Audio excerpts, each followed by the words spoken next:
Hey y'all, it's your girl Tamia, Levette, the one and only. If you guys are new to the channel, welcome. And if you guys are not, welcome back to the channel. And as y'all can tell by the title and the thumbnail, that's why I clicked on today's video. We're going to be doing a little girls talk video. I wanted to actually sit down and talk to y'all. I don't never sit down and talk to y'all. I'm always on the go vlogging and doing all that other stuff. I wanted to sit down and have a little girl talk with the girlies.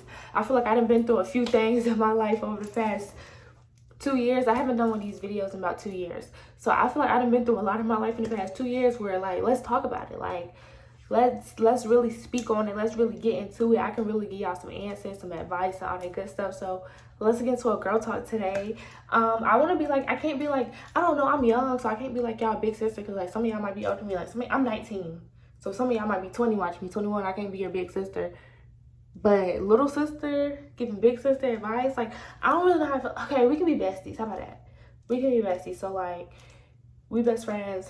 We best friends today, y'all. Let's get into this girl talk with my besties. I got everything written down in my iPad. I asked you guys on Instagram to give me some girl talk topics, and y'all came through for me, and I was really thankful for that, because I really did not think y'all was gonna come through with these questions.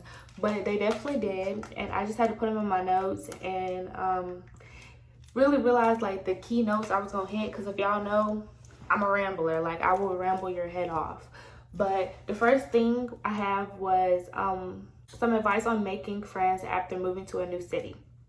I can't really give any advice for that, because honestly, anybody that I call my friend that I met when I moved worked at Kickback Jacks with me. Like, I haven't met nobody outside of the people that work at Kickbacks in the city. Like, I haven't met a dude outside of anybody that worked in the Kickbacks out of the city, and that's in the city. I haven't met no friends. Like, I haven't met nobody other than the people I work with at Kickbacks. And it's like so many people work there, so it's like you're meeting all these people, meeting all these new personalities and stuff like that. It's really hard, because it's like, what really do you do? Like, when you're moving to a new city and you're by yourself, you're not gonna go and you're not gonna go to the club by yourself and stuff like that. Like, you know, you might like go to a restaurant and eat by yourself, but like nobody's just walking up to you and be like, hey girl, you want to be friends or anything like that. So it's like, making friends is definitely hard, especially if you're not doing anything. You're just going to work and going back home, or like doing your little everyday things, getting your nails done and stuff like that. Like, so it definitely is hard to make friends. I guess I just kind of got lucky, because I kind of like some of the people that I work with at the job. So like, I did make some really good friends there. So I can say I am lucky for that. We do stuff outside the job. We hang out, we get drunk, and all that stuff. We have so much fun. So it's like, I'm just glad that I was lucky enough to meet some friends like that and not just be up here by myself, going home, going to work, going home, going to work. So I don't really have any advice for that, because mine was not on purpose. It was really coincidental. Like, literally, we had no choice but to talk at work. So it was like, we end up all getting to know each other and stuff like that, and then we just formed a little friend group. So yeah, I can't really give no advice, but like, yeah. Next thing is, what are some red flags in friends? Okay, I cannot wait to speak on this one. So the first one I have is not supporting you in big things in life. When I say that, is not supporting anything you do in life, like your goals, when you hit your goals, just not supporting you at all. Y'all see my nose ring? If y'all see me digging up my nose, it's not me digging up my nose. I'm fixing my nose ring. But not supporting you in things that you have going on in your life. Like, I do YouTube. I'm not gonna lie to y'all, I be posting my videos. Like, when I post a video, I'll post on all my social medias. Nobody shares it. Like, it'd be like a few people supporting me, and it'd be girls. Like, I swear, if I post something I did on like YouTube, on my Facebook, it's gonna be girls that I haven't talked to in years. It's gonna be girls that I don't talk to that's gonna be the ones sharing it. My friends do not be the ones sharing it. Like, it just, I don't know, it just be weird. Like, I just feel like if they're not supporting you in big things, just like anything you're doing in life, like if you're starting your own business and they're not supporting you, like they're just not genuine about the shit that you got going on in life, that's a red flag in a friend. Like, if they're not supporting you, that's an automatic red flag. Like, you should know, like, okay, this bitch not my friend for real. If you're not invited out to the functions, like if they're always leaving you out. Like, let's say y'all in a little friend group, y'all got a little group chat or whatever, and they all be going out, and you don't ever get the invite to go out, or like you didn't know that everybody was going out, and then it's like they'll come back and be like, you should have came, you know, you always invited. If I didn't get the invite, I'm not going. If y'all are going to the club and nobody be like, hey Tamia, you want to go to the club? I'm not going. I'm not going. Why would I just pop up on you at the club? Like, if you're not inviting me and y'all leaving me out, but all y'all going out to have fun, like, and then you tell me you could have came, like, you're not my friend. Simple as that. You're not my friend. I hate that. That is my biggest pet peeve, because I hate people like that. Like, you could have came. You could have invited me if you wanted me to come, but you didn't, so clearly you didn't want me to come. Duh. My next red flag. If a friend is talking junk about another friend to you, what you think she gonna do with the next friend about you? Let's say you and her get into it, and she go on to her friend over there talking junk. Oh, I know you talking junk, because when y'all got into it just last week, you came over here running to me talking junk. So, like, I know you're talking about, like, do not, I cannot stress enough, if we're friends, do not come to me about gossip about another one of your friends, because clearly you're going to do the same thing with me, and it's just an automatic, I don't trust you. Like, that is my biggest red flag. Do not come with me with gossip. Don't come with me gossiping about one of your friends to me. I don't like that, because you're not a loyal friend. I don't like that at all. Because why are you telling her business? Why are you talking about her? Like, it's just weird. Like, that's a red flag, and I hate females like that. Like, it bothers me. And so, like, I click, like, when I notice it, I, like, distance myself, like, really quick, because I cannot do, like, y'all don't understand, like, friendship breakups hurt me worse than relationship breakups, and I don't know why. Because it's like, any girl I call my friend, I fuck was in the hard way. Like, we locked in, so it's like, I love them girls to death. Anybody that I call my friend, like, no matter the argument or like anything that go on, like, I love those girls. So if I call you my friend, we locked in. Last red flag that I have for the fake friends: if a friend is acting like she's in competition with you / being a hater, that is a red flag. That is not your friend. You do not want her as a friend. That's not, let her go. Distance yourself and let her go. I just feel like nothing, like, when we're friends, if we call ourselves friends, we should never be in competition. It's never competition. Because when I step, you're going to step too. It's never no competition. Like, at the end of the day, like, I love to see two bad girls, like, that's best friends, and they're not in competition. Like, the friendship be so genuine, like, and you rarely see that. You really rarely see that. But I love the girlies like that, because at the end of the day, if we're friends, why are you in competition with me? Why are you trying to like belittle me, or like make you look like the bigger person? Like, it should never be like that ever in life. Like, that is not your friend. Like, I just can't stress that enough. Like, I just feel like at the end of the day, if she's in competition with you, she is not your friend. Simple as that. I'm done talking about it. Let's get off the topic of this, because it's gonna make me mad. Now we got the red flags in men. Let's talk about the niggas. Love bombing / rushing into stuff too fast.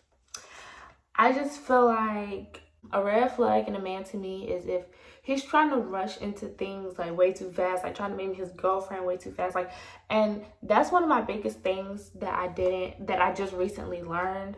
Because in my last relationship, like, we moved really fast into that relationship, and then I ended up getting hurt so badly in the end.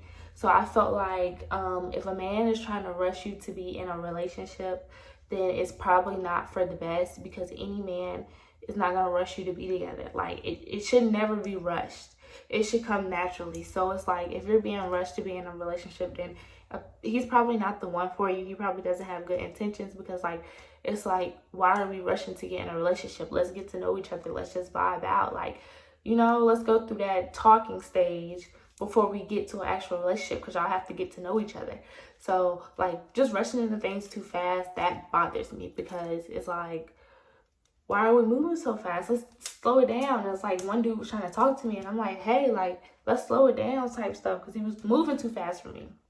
Let's slow it down. He telling me like, oh, I know what I want. I don't want to slow it down and all this other stuff. And it's like, okay. And that instantly made me back because it's like, I'm not, I said let's slow down. Clearly I'm not ready. Like, you know what I mean? But yeah, so at the end of the day, that's a big red flag. Like, it's a big one for me. Crossing boundaries. You have boundaries when it comes to being in a relationship, or not even just being in a relationship. It's just like certain boundaries you're not supposed to cross. Like, and once you cross, it's like once you cross that boundary, it's like, dang, I can't even trust you now because you didn't cross that boundary. Now all my trust for you is gone, and it's gonna make the relationship 10 times harder because I got trust issues now because you didn't cross the boundary that you wasn't supposed to cross. And y'all know what the boundaries be. Crossing boundaries is one of my biggest things, especially if I put a boundary down. My biggest pet peeve with a nigga is when you embarrass me. Like, if we make it known that I'm your girl and you my nigga, why are you sitting out here embarrassing me? Like, that's the most disrespectful stuff you could ever do in a relationship. Don't get me started. I'm baffled myself. But let's get off this. How many times do you need to go back to your ex before you get enough and like finally like be out of the relationship? As many times as you need. Like, you can't put a specific how many times you can go back to this person. It takes as many as you can handle. And eventually you'll get tired and just be like, it's not worth this. It's not worth the hassle I'm going through. It's not worth none of this. And you'll finally leave. I know how it feels. Like, I've done it with multiple people. Like, I just kept taking them back. Mugs kept cheating. I kept taking them back. Until I just fell out of love. Like, honestly, I always leave a relationship mentally before I do physically. I have to mentally know, like, this is not what I want. I do not want to be in this relationship no more. And eventually, something will go down and I'll leave. And I won't think back twice. And it's like, every time a dude do me wrong, he always come back. Because I was never the problem. So every time he do me wrong, he always try to come back. And then you just got to be that person and be like, nah, like, he ain't my type no more. Like, that's how it's supposed to be. And I just feel like, yeah, you just can't put a number on how many times you can go back. It's what you can handle, what you can take. When you say you're tired, when your body shuts down and be like, I'm done with this relationship. I don't want nothing to do with it. When your mind and your heart is telling you, like, your heart and your mind, oh my gosh, they be battling each other so much. But it's like, at some point, like, you're gonna have so much love for him, but in your head, you're gonna be like, I can't keep doing it, and it's gonna be fighting each other. And then eventually, your heart gonna be tired of getting broke, and it's gonna give up on that. Like, you're gonna be tired of crying, you're gonna be tired of all of that, and it's gonna give up. Like, I swear, like, it gets better. And like, the heartbreak is like the worst part. I'm not gonna lie. But like, I'm not gonna sit up here and tell you like the heartbreak isn't that bad. If you really got love for somebody, and me, I'm a Cancer. I'm a very emotional person. So with that being said, it's like, I be crying. So it's like, when something hurts me, like, I be crying, I get angry, then I get quiet. When I get quiet, that's when everybody need to shut up and leave me alone because she's about to explode. But I be angry, so like, I'm not gonna say like the heartbreak isn't bad, because the heartbreak is bad. Like, yeah, like, you're gonna be crying, you're gonna be sad. That person's gonna always, like, that person gonna be popping up in your mind random times of the day while you doing something. Like, it's gonna be hard to get out of bed, and it's gonna be hard not talking to that person every day. But you'll get over it, because you don't need nobody. You just gotta find your worth. So like, once you find your worth, you'll know, like, okay, it's time for me to get out of this relationship. It's not worth my time or my patience no more. The next thing on a girl talk I have is how to deal with fake friends. You don't. I had to touch on this. but you don't deal with fake friends. Like I said, I already pointed out some of the red flags. When you see those red flags, you distance yourself. You don't deal with fake friends. You let them go. Like, there's nothing a fake friend can do for you but get out your face. Done. That's all I gotta say about that topic. The last girl talk of the day is, when did you get your first period? I got a story to tell y'all. I was in 5th grade. Y'all know that's still elementary school. I was in 5th grade and I got up and went to the bathroom, and I had red stuff on my pants, and I never had a period before, so I went to the bathroom. Luckily nobody had seen it, but I knew it because like I could feel it. Like my stomach was hurting, I could feel it coming out. I didn't know what was going on. I had to go to the bathroom, and I went to the bathroom.